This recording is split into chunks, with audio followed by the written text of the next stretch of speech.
graça e a paz do Senhor Jesus a todos. Amém? Que a maravilhosa graça do Senhor inunde os nossos corações nessa manhã. Amém? Hoje nós vamos falar na nossa escola bíblica dominical. Eu achei lindo esse título, né? Esse texto dessa lição. A fidelidade, bondade e veracidade de Deus. Então, nós vamos lá ler o nosso texto áureo, que está no Salmo 89, versículo 1. As benignidades do Senhor cantarei perpetuamente. Com a minha boca manifestarei a tua fidelidade de geração em geração. Amém? Continuando no Salmo 89, vamos nosso texto de referência. Pois disse eu, a tua benignidade será edificada para sempre. Tu confirmarás a tua fidelidade nos céus, dizendo, fiz um concerto com o meu escolhido, jurei ao meu servo Davi, e os céus louvarão as tuas maravilhas, ó Senhor, e a tua fidelidade também na Assembleia dos Santos. Ó Senhor Deus dos exércitos, quem é forte como tu? Senhor, com a tua fidelidade ao redor de ti, e é a minha fidelidade e a minha benignidade estarão com ele, e em meu nome será exaltado o seu poder. Mas não retirarei totalmente dele a minha benignidade, nem faltarei a minha fidelidade. Amém? Então, o salmista diz, né, que com a nossa boca nós anunciará a fidelidade de Deus, e ela não se calará. Por quê? Porque esse é um atributo próprio do Senhor, de Deus, né? Ele pertence à natureza divina, e é algo que se destaca, aquilo que é inteiro, que é do caráter de Deus, certo? E esse caráter de Deus, ele não é mutável, ou seja, ele não muda, né? E nem mesmo ele é enganoso, ele não engana, certo? Então, vamos lá. A fidelidade de Deus. Deus é fiel a si mesmo. E a fidelidade de Deus não está ligada à nossa fidelidade, independentemente dos nossos pensamentos, dos nossos propósitos, Deus continua sendo fiel. Quem pode ler para mim, por favor, 2 Timóteo 2,13? Bem alto, por favor.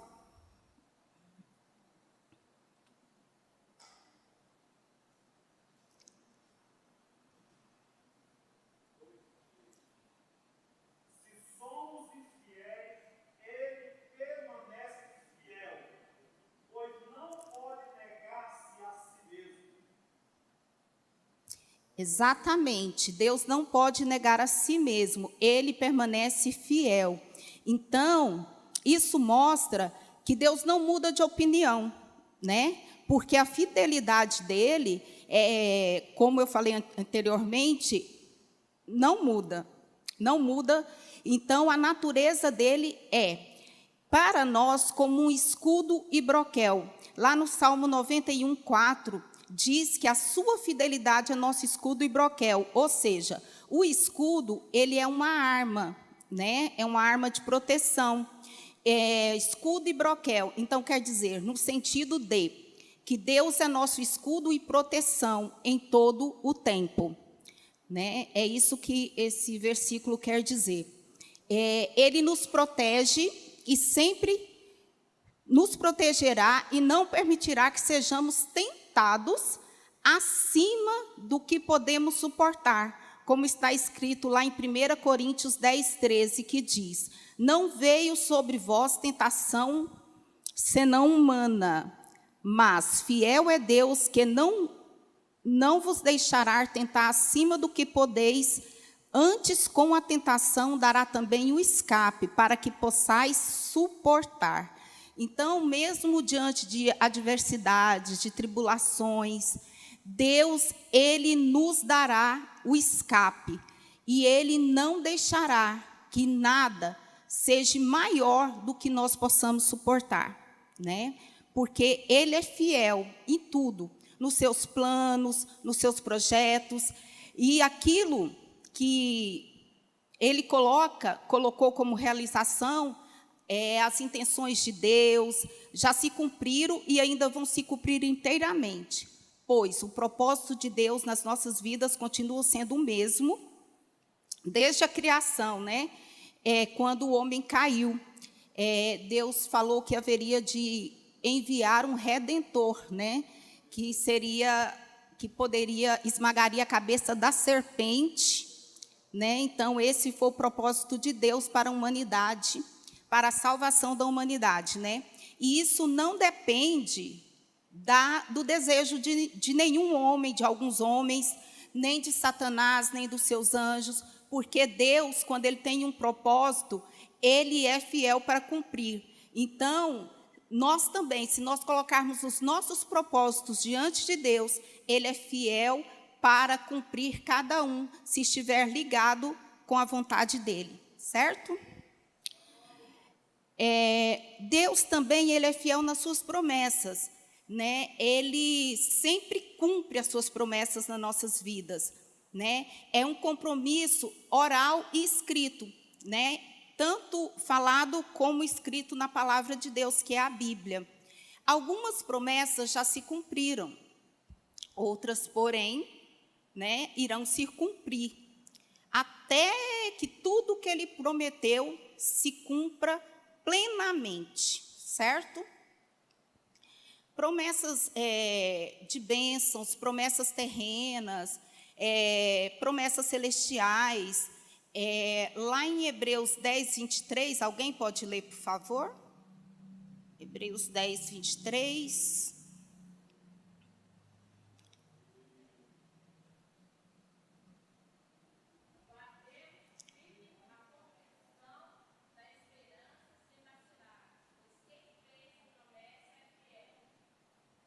Isso. Então, quem fez a promessa? Deus. Então, Ele é fiel para cumprir, desde que você não saia do propósito que Ele designou, né, para você, um propósito de fé, que você põe a sua fé, coloca a sua fé em ação, que Deus vai te direcionar no percurso que Deus escolheu para a sua vida, certo? O tópico 2, a bondade de Deus.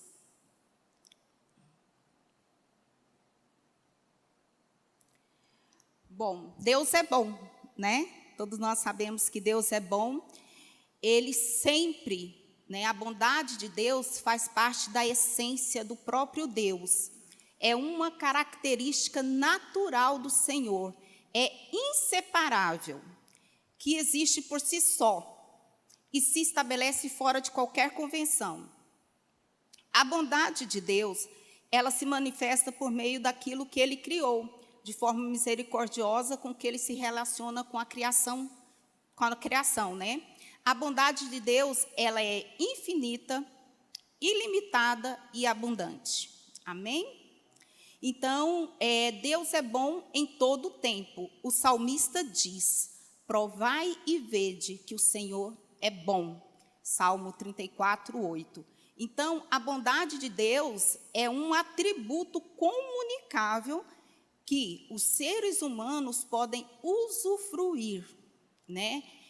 E participar. Deus compartilha e o homem pode experienciar ser bondoso, porque é uma virtude do fruto do Espírito, né? Então, nós podemos, através do fruto do Espírito, né, que está lá em Gálatas 5, 22, que vamos falar? Bondade, amor, bondade, fidelidade, mansidão, domínio próprio. O que mais? Vamos ler melhor, né? 5, 22. Os frutos do Espírito. O primeiro é o amor. 5, 22. Leia aí, por favor, alguém aí para mim.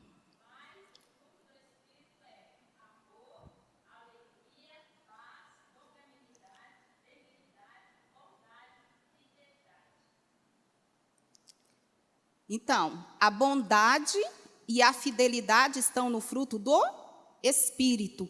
Então, eu também posso escolher ser fiel a Deus, né? Porque se o Espírito de Deus está em mim, eu também posso compartilhar dessa fidelidade, dessa bondade, dessa mansidão, desse domínio próprio. O que seria o domínio próprio? O domínio próprio seria eu me controlar. Eu, por amar a Deus, por estar diante da presença de Deus, por ser um discípulo de Cristo, eu me posicionar de forma em que eu me controle a não ferir o outro, né? Isso é domínio próprio e isso é um fruto do Espírito. E a bondade do Senhor também. Eu escolho ser bom ou ser mal, né? Deus não é mau, né? Porque não faz parte da essência nem da natureza de Deus. Mas eu também posso escolher ser bom, porque eu tenho o fruto do Espírito na minha vida, certo?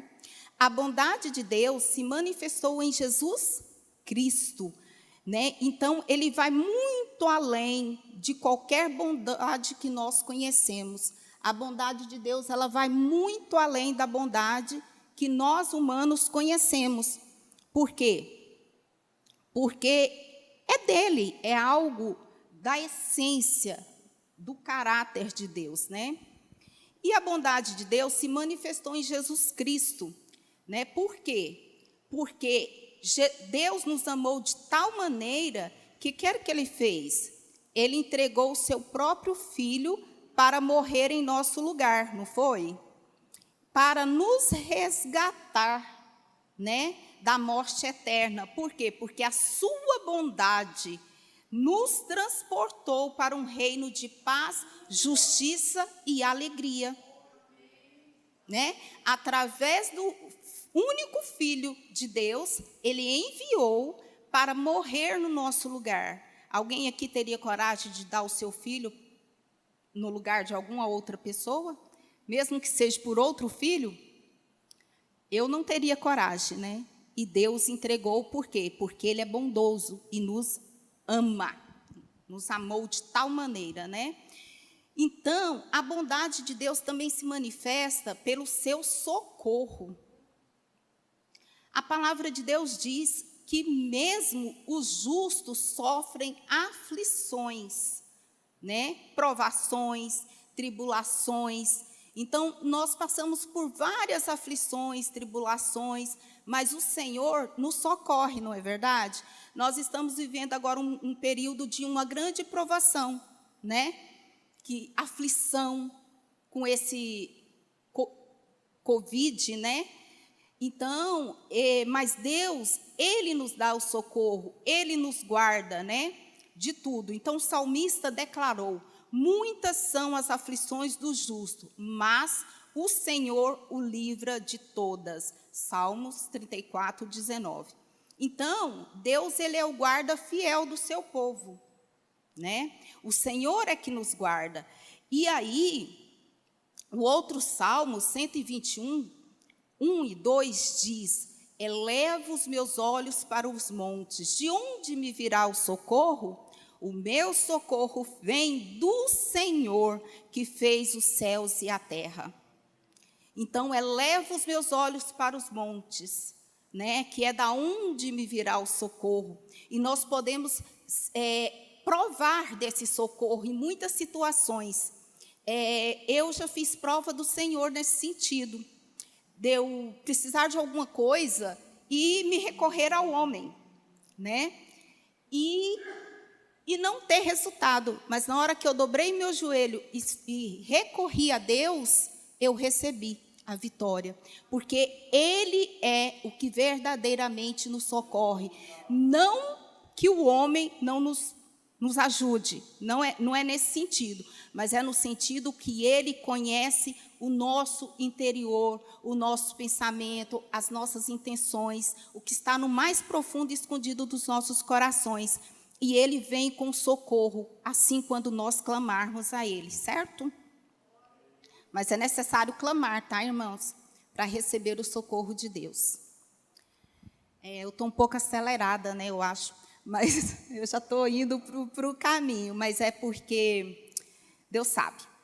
A veracidade de Deus. A veracidade de Deus é um atributo que define como perfeitamente confiável. Então, veracidade é uma verdade. Então, Deus, Ele é perfeitamente confiável. Perfeitamente confiável. Gente, isso é tremendo, sabe? A gente saber que nós temos alguém que nós possamos colocar a nossa confiança nele. Por quê? Porque ele é confiável. Tudo que há em Deus, assim como ele fala, é verdadeiro. Por quê? Porque Deus é a verdade, né? A Bíblia chama Deus trino. O Deus trino de verdade ou verdadeiro. Tem alguns versículos aqui, Salmo 131, 5, João 3, 33, 1 João 5, 6. Depois vocês podem conferir aí na palavra de Deus. Então, o Senhor é a própria verdade.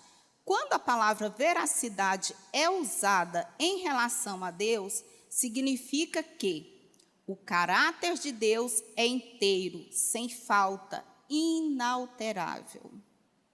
Então, isso é a própria verdade, a veracidade de Deus.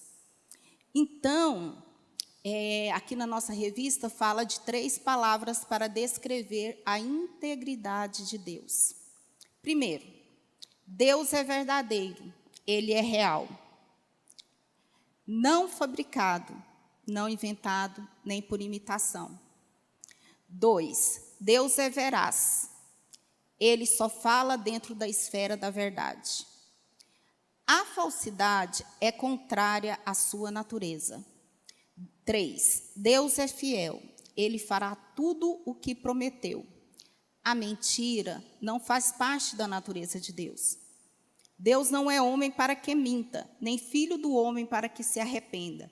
Porventura diria ele e não faria? Ou falaria e não confirmaria? Isso aí está lá em Números 23, 19. A verdade de Deus nunca mudou e nunca vai mudar. Nunca mudará. Em Jeremias 1,12 diz que só quem é verdadeiro vela por sua palavra. Amém? Então, Deus, Ele é verdadeiro e Ele vela pela palavra dEle para que essa palavra se cumpra nas nossas vidas, né? Então, a verdade de Deus, a veracidade de Deus, ela é eterna. Eterna. Os céus e a terra passarão, mas as minhas palavras não hão de passar, né? Mateus 24, 35. Então, assim, tudo pode passar. Tudo, a gente costuma dizer que tudo na vida passa, né? E realmente tudo na vida passa. Mas a palavra de Deus, essa não passará. Ela vai se cumprir, né, na nossa vida, porque Deus é verdadeiro e é confiável. Amém? Bom, a veracidade e a fidelidade de Deus são inseparáveis. São duas coisas que não pode, elas sempre estão juntas, elas não se separam. Ela está relacionada com a verdade, né? Então, esses dois atributos, eles sempre vão estar juntos, né? Por quê? Porque eles não são inseparáveis. A diferença entre a veracidade é a declaração das coisas como elas são. E a fidelidade é o cumprimento exato de suas promessas e juízos. Então, a veracidade e a fidelidade de Deus são inseparáveis, né? Caminham juntos. Vou tentar arrumar aqui o que eu fiz uma confusãozinha aqui. Então, elas não podem ser separadas. Então, a diferença entre uma e a outra é a declaração das coisas como elas são e o cumprimento exato de suas promessas, certo? As palavras de Deus, elas são fiéis e verdadeiras. Paulo, escrevendo aos Romanos, disse: sempre seja Deus verdadeiro e todo homem mentiroso. Romanos 3:4. Então, Deus é verdadeiro e todo homem é mentiroso, né? O livro de Romanos, ele é muito lindo, né? Quando ele fala assim. Então, lá em Romanos 3:23 também diz que todos pecaram e destituídos estão da glória de Deus. Então, todos nós pecamos, todos nós temos a natureza humana, todos nós temos a tendência a errar, a mentir, mas o Senhor não. Ele não é homem para que minta, né? Ele não engana ninguém, né? Então, Deus, ele é verdadeiro. Ele não pode falhar com a sua palavra, assim como nós, às vezes, falhamos com a nossa palavra, né? Muitas vezes a gente promete uma coisa, não cumpre. Fala para o irmão que vai num lugar com ele, vai visitá-lo e não vai, né? Tem muito disso. Mas Deus não. Deus, quando Ele fala, Ele cumpre. Nós sempre temos uma desculpa, né? Para cada situação da vida da gente. Se a gente for olhar, a gente sempre pode ter uma desculpa para cada situação, né? Porém, Deus, Ele não usa de desculpas. Ele cumpre a palavra dEle. E isso é tão assim que eu fico olhando. Aquela palavra que diz, eu estou aqui tentando lembrar o versículo, que tudo que o homem plantar, onde que está, pastor? Tudo que o homem plantar, ele também ceifará, né? Então, isso faz parte da justiça de Deus, né? Por quê? Porque tudo que nós plantarmos, nós vamos colher. É justo, não é? É justo. Então, mas Deus, Ele cumpre a palavra dEle. Então, nós temos que ter muito cuidado nessa questão em que nós estaremos diante de Deus. Por quê? Ou diante de qualquer palavra, porque tudo que a gente semear, nós vamos colher, certo? Então, essa é uma consequência, né, dos nossos atos. Mas de Deus, nós não podemos duvidar, de maneira nenhuma, porque a única certeza, a nossa certeza em todas as condições, advém da veracidade de Deus, da verdade de Deus, certo? Gente, acho que eu fui muito rápida, mas nós já vamos para a conclusão. Conclusão. A fidelidade e a bondade de Deus são completas em nós, quando damos atenção às suas palavras e cremos em Jesus Cristo como o único enviado do Pai. A nossa fidelidade não é declarada em contrato assinado em papel, mas lavradas nas tábuas dos nossos corações. Amém? Bom, irmãos, eu acho que eu fui um pouco acelerada, mas eu acredito que, por eu estar começando agora, eu estou um pouco nervosa, né? Um pouco ansiosa, e teve outras situações, mas pela graça do Senhor eu estou aqui hoje para poder falar um pouco da palavra de Deus para vocês. Eu espero muito que essa palavra, que vocês possam ter anotado os versículos e que vocês possam ler em casa com tranquilidade, meditar na palavra de Deus, estar ali lendo e entendendo melhor o que a palavra diz, porque a única coisa que nós sabemos é que a palavra de Deus é o nosso passaporte para o céu. Não tem outro meio da gente ser conduzido ao céu se nós não conhecermos a palavra. E nós não podemos ficar conhecendo a palavra só pelo que o outro diz.